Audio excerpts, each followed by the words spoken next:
Bismillahirrahmanirrahim. Assalamualaikum warahmatullahi wabarakatuh.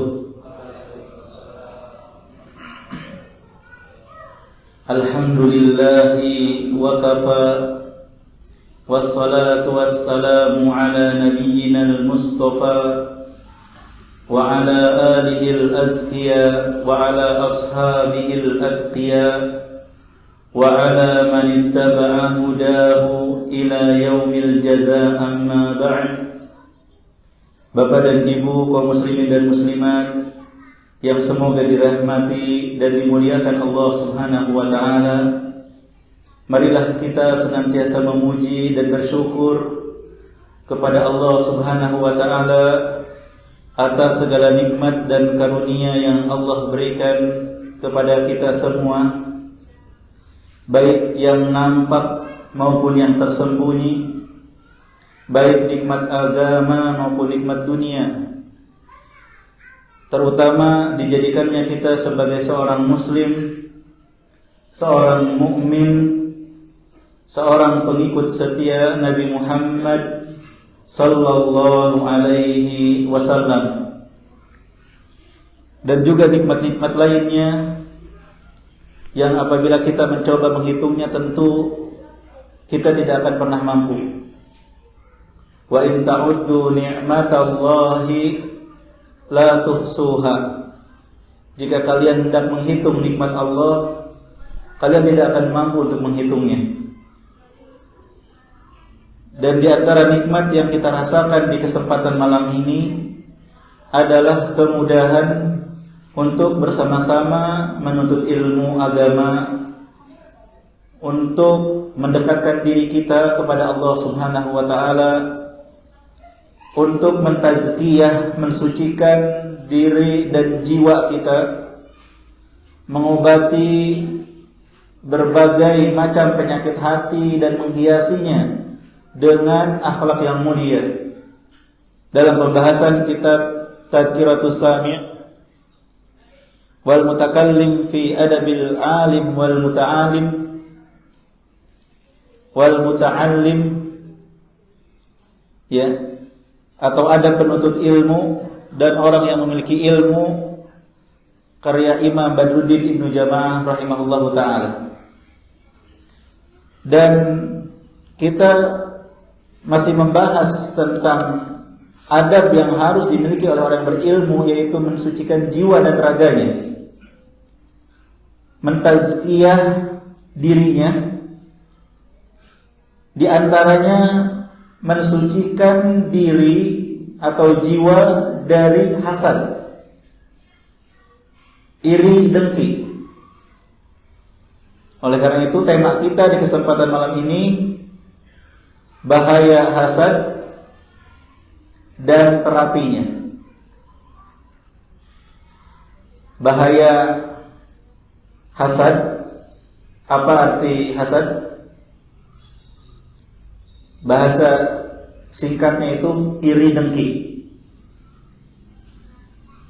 Ya, bahasa atau bahaya sifat iri dengki atau hasad serta obatnya, terapinya.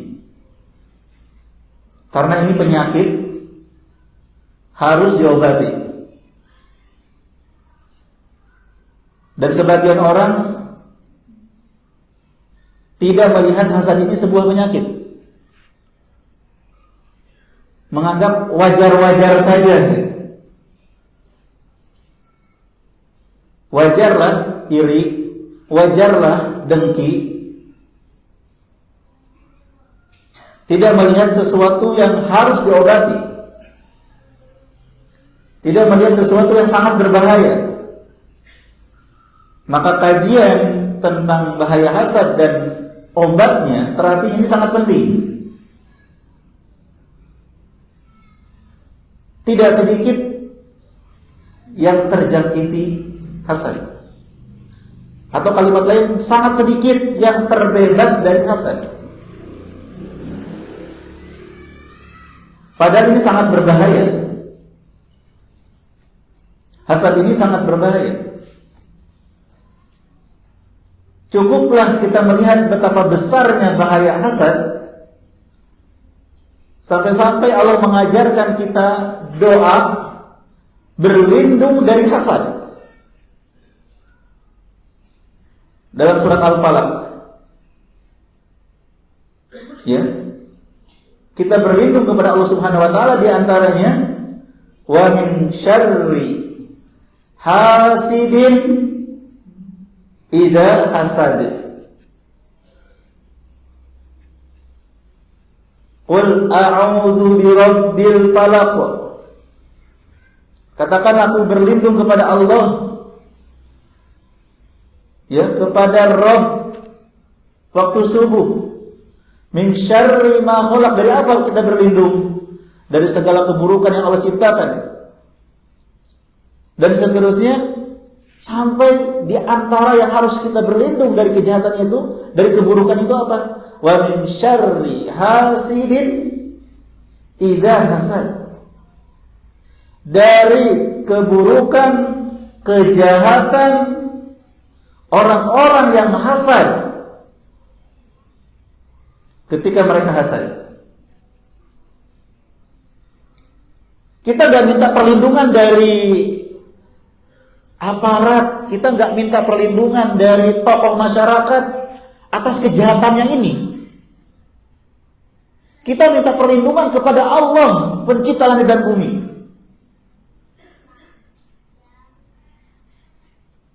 Kepada sang pencipta kita minta perlindungannya. Ini menunjukkan bahayanya ini sangat dahsyat, sangat besar hasad itu.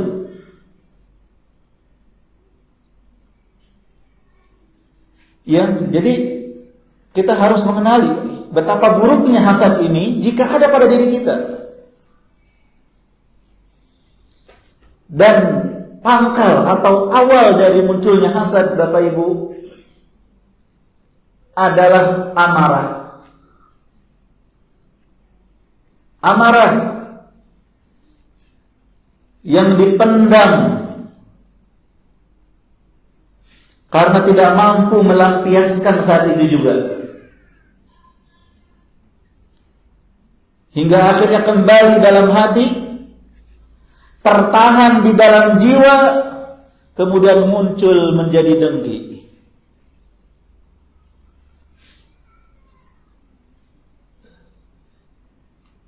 Ketika seseorang benci, Bapak Ibu, dia akan berusaha untuk menjauh dari yang dibenci. Dan dengki itu, hasad, buah dari marah.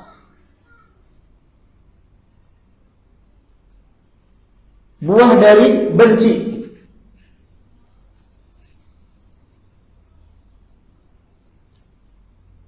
Dan sangat berkaitan antara kebencian dan kedengkian.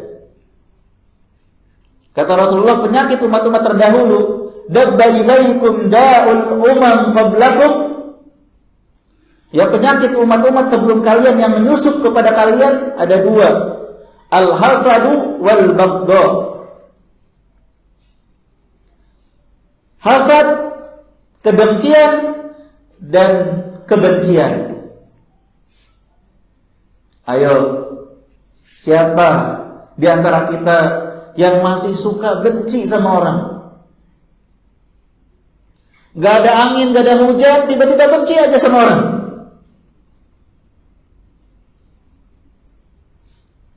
Gak ada petir, gak ada geledek, tiba-tiba dengki aja sama orang. Kenal juga enggak, cuma lihat di sosmed, tiba-tiba kesel aja sama orang itu. Dengki aja sama orang itu.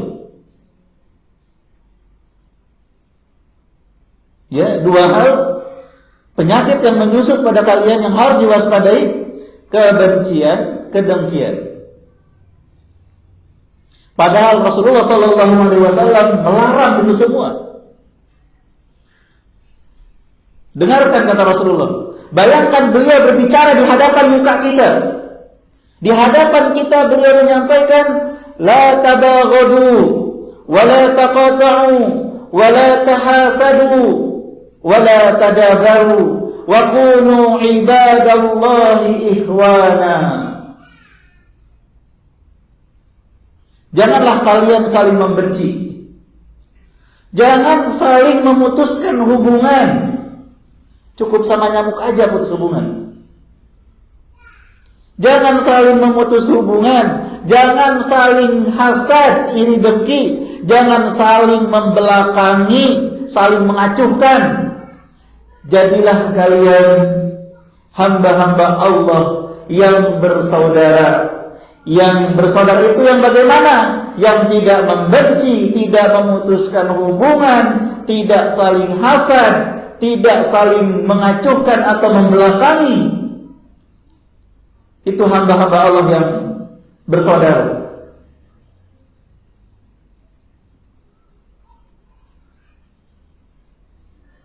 Sangat terlarang. Dan di antara bahaya hasad kata Rasulullah sallallahu alaihi wasallam, innal hasada ya'kulul hasanati kama ta'kulun narul hatab. Sesungguhnya hasad itu memakan kebaikan-kebaikan sebagaimana api memakan kayu bakar.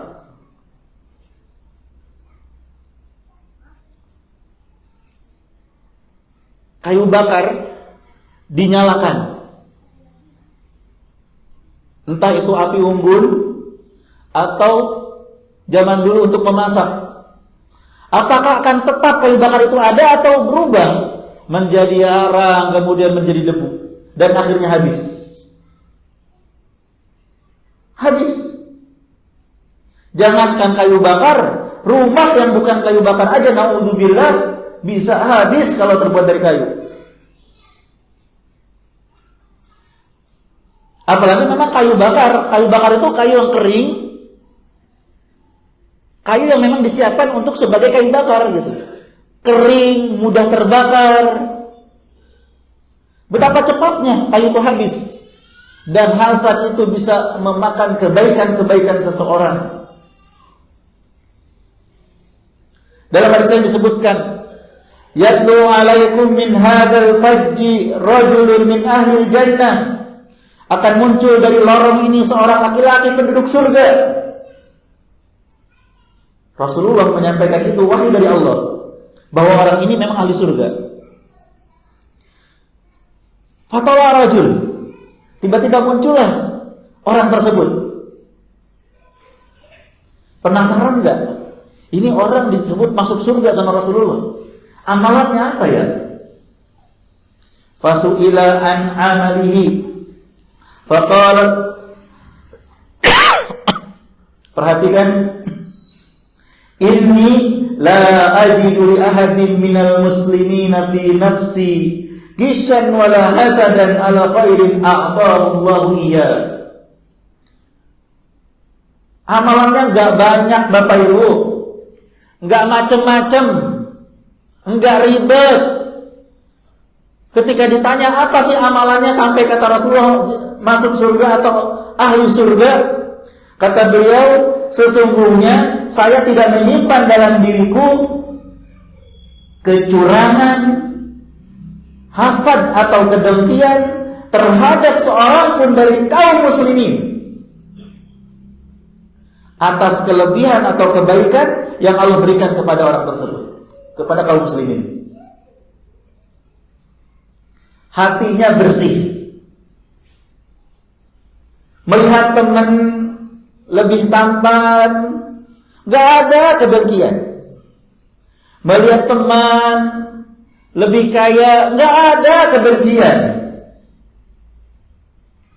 Melihat teman lebih banyak jerawatnya, gak ada rasa senang. Ya, melihat kebaikan yang ada pada teman, baik fisiknya, hartanya, kelebihan-kelebihan yang lain, itu nggak ada rasa benci, nggak ada rasa dengki.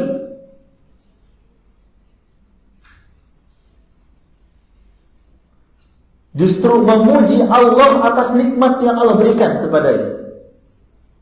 Masya Allah, tabarakallah. Masya Allah, barakallah fiik. Ya, betapa kuatnya hafalanmu, betapa tampan atau cantik wajahmu, ya betapa mulianya akhlakmu dan seterusnya. Memuji Allah yang telah menganugerahkan kepada hamba-Nya banyak kebaikan. Gak ada rasa benci, gak ada rasa benci.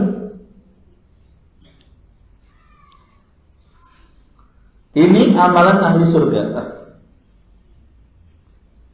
Hatinya bersih, jauh dari kotoran hasad.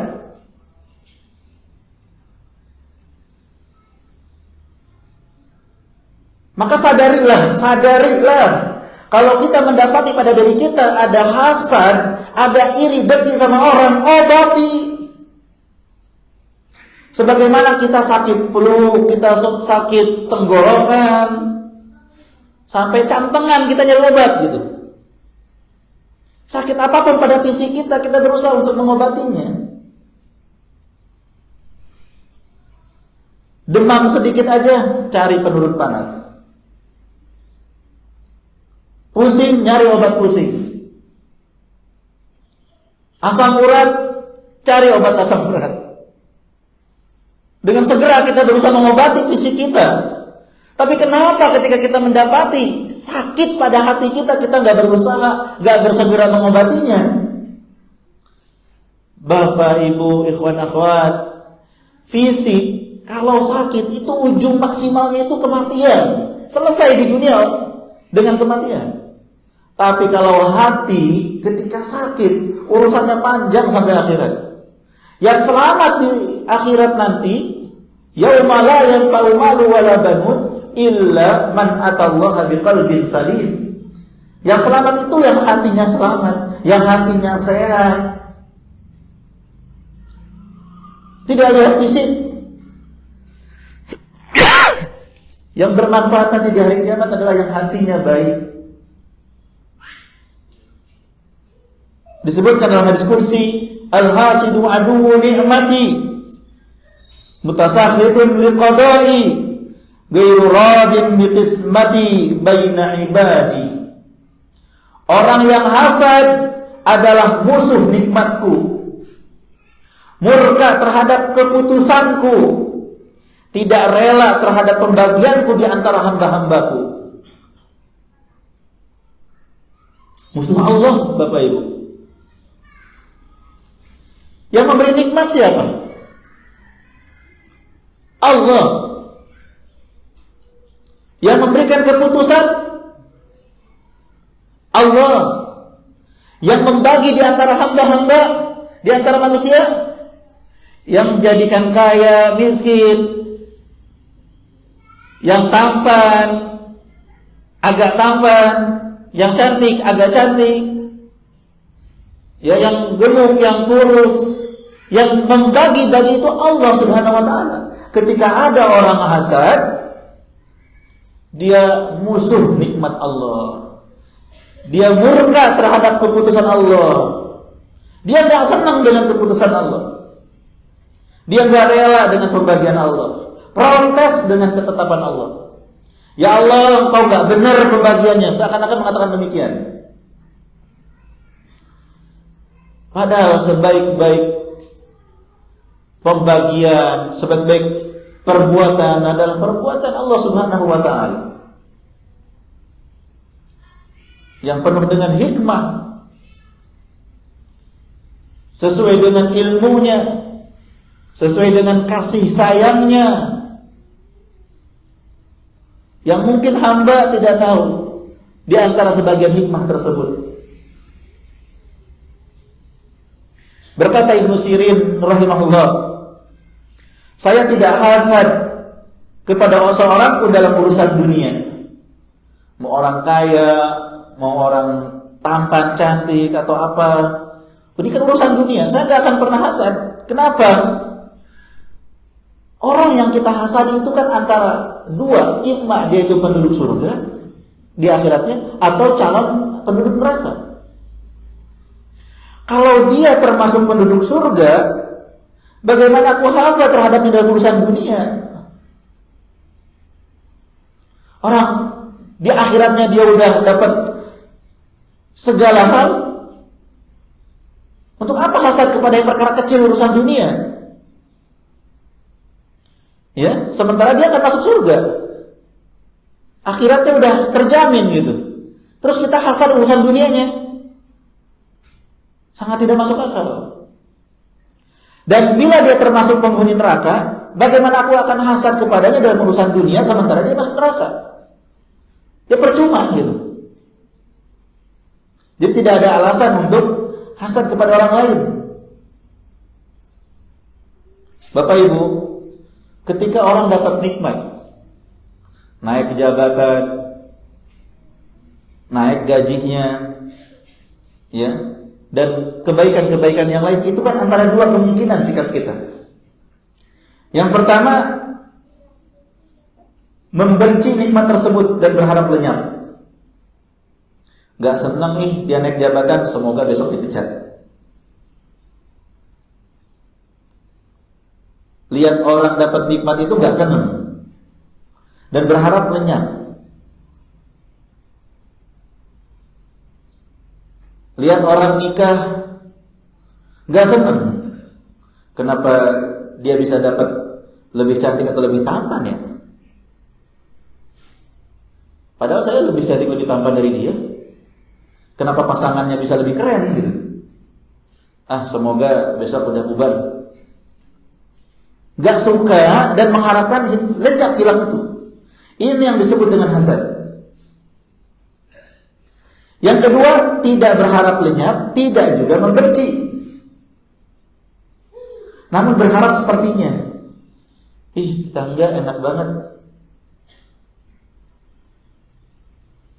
Ya, tetangga enak banget.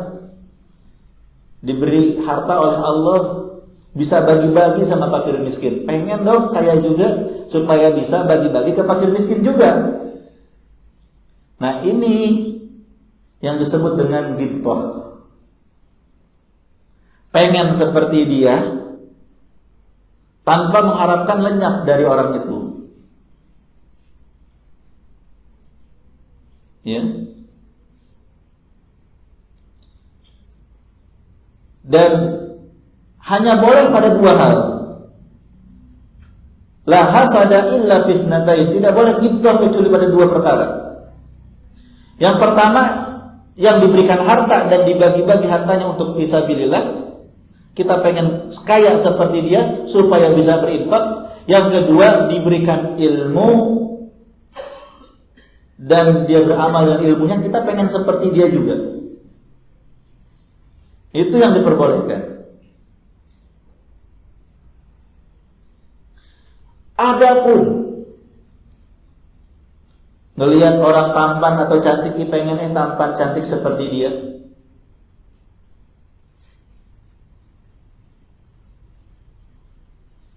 itu kita tidak tahu bahwa di balik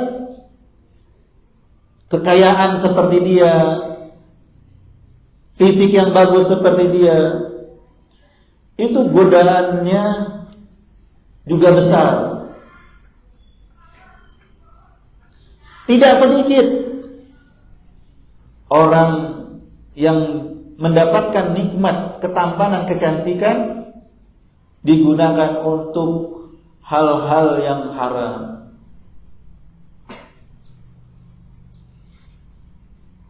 Menjual dirinya dengan harga yang murah. Sekiranya tidak bagus fisiknya, gak akan laku gitu.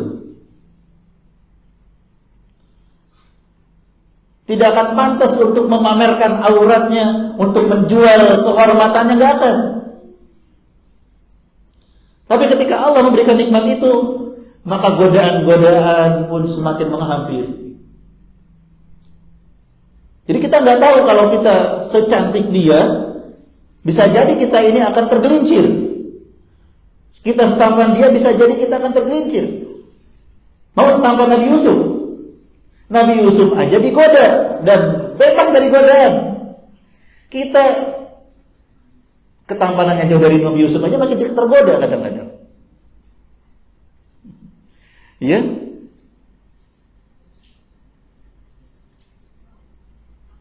Jadi kita tidak pernah tahu kalau selain daripada harta yang diinfakkan fisabilillah, ilmu yang diamalkan, kita nggak pernah tahu ketika kita mendapati nikmat itu belum tentu kita mendapatkan kebaikan. Maka tidak perlu perkara dunia itu kita ingin seperti mereka, kecuali pada dua hal tadi.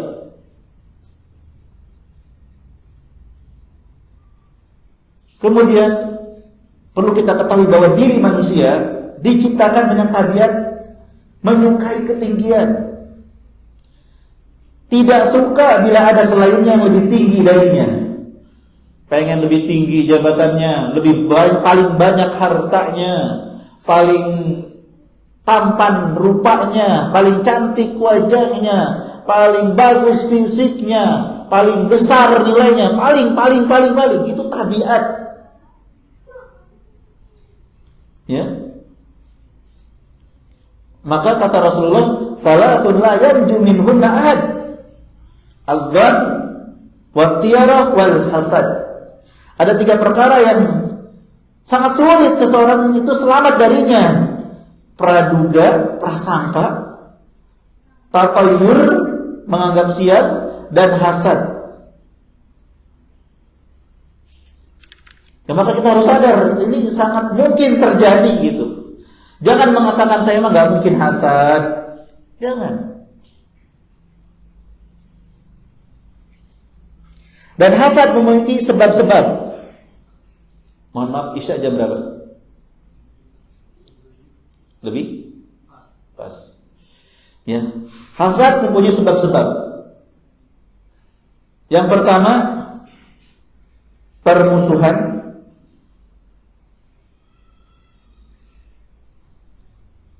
Ujub, bangga diri.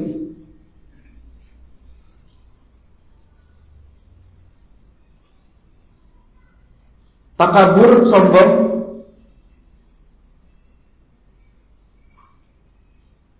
Ambisi kepemimpinan, pengen selalu terdepan, pengen selalu memimpin. Keburukan jiwa.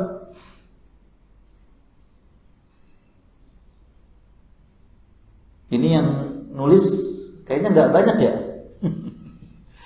Penuntut ilmu nggak nyatet, ini muskilah ya. Ya, besok bakal lupa nih. Ada rekaman Ustaz, alhamdulillah. Rekaman untuk mengulang dan mencatat ya. Tapi kalau cuma rekaman nggak ditonton ulang, nggak dicatat juga, ya percuma. Hanya sekadar tahu judulnya aja rekaman. Ya, sebab hasad itu banyak, diantaranya permusuhan, ujub, takabur, ambisi kepemimpinan, keburukan jiwa, kekikiran jiwa, permusuhan dan kebencian.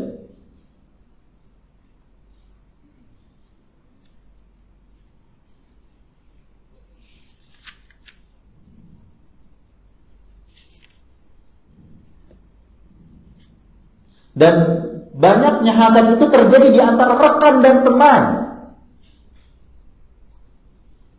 Rekan penuntut ilmu, sesama penuntut ilmu, sesama santri, sesama santriwati, sesama ustadz, sesama kiai, sesama ulama, itu banyak terjadi.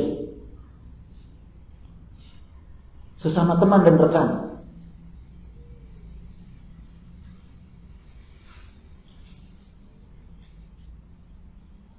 Ya, rekan, sekutu, sampai-sampai naudzubillah saudara, sepupu.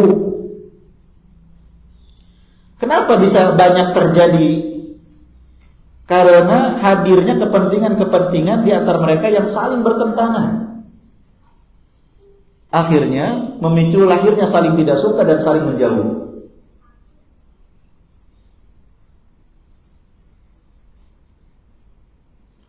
Dan asal permusuhan tersebut perebutan terhadap satu kepentingan. Ulama gak akan rebutan sama pedagang. Ulama akan rebutan sama ulama lagi. Penuntut ilmu akan rebutan sama sesama penuntut ilmu lagi. Perebutan terhadap satu kepentingan, sementara satu kepentingan tidak menyatukan dua orang yang berjauhan.